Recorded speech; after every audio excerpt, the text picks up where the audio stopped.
Hello বন্ধুরা, শুভ সন্ধ্যা সবাইকে। কেমন আছো সবাই? আমি তো একটু ভালো আছি।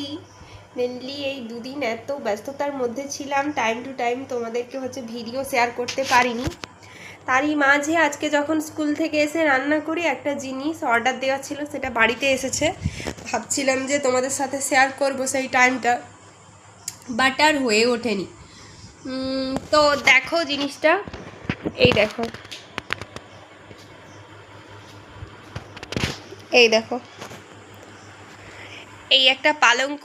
এটা অর্ডার দেওয়া ছিল 1 মাস আগে।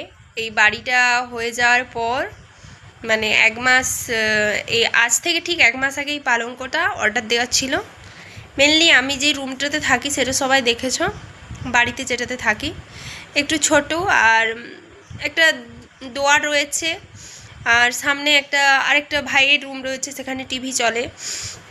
এবার বাড়িতে অনেকেই থাকে, তারা যখন কথাবার্তা তো বলবেই, তো কথাবার্তা বললে এবার বাচ্চা তো একটু আনমনা হয়ে যায়, ওর একটু পড়তে সমস্যা হয়, একটু খোলামেলা নয়। এনি টাইম যখন পড়তে বসে ওকে লাইট জেলে পড়তে হয়।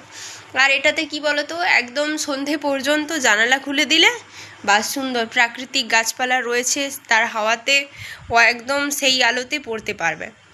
তো স্পেশালি ওরই জন্য এই ঘরটা করা, ও যাতে নিরালায় বসে একটু ঠিকঠাকভাবে পড়াশোনা করতে পারে, কোনো ডিস্টার্ব না ফিল হয়। তো তারপর আমরা ভাবলাম একটা পালঙ্ক নেওয়া যাক এই রুমে। আর আত্মীয় স্বজনরা আসলেও সমস্যা হয় ঘুমানোর জন্য, মাটিতে ঘুমোতে, বা আমরা নিজেরা ঘুমাই, ওরা সমস্যা হয়। তো সেজন্য নেওয়া। এই যে দেখো জিনিসটা, এই দেখো জিনিসটা, এই দেখো।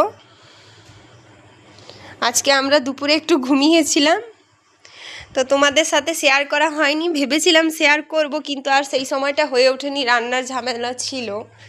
এই দেখো, এই তো কেমন হয়েছে তোমরা জানাবে। তোমরা গডের কাছে প্রে করো এইভাবে আমার ছোট ছোট আশাগুলো যেন কমপ্লিট হয়, পূরণ হয়। তো সেটাই প্রে করো।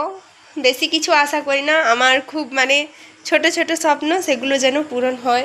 একটা বাড়ি বানাতে পেরেছি, যাই হোক, আমার পাকা বাড়ি নয়, একটা ছোট্ট বাড়ি বানিয়েছি, এটা নিজের, একদম সম্পূর্ণ নিজের।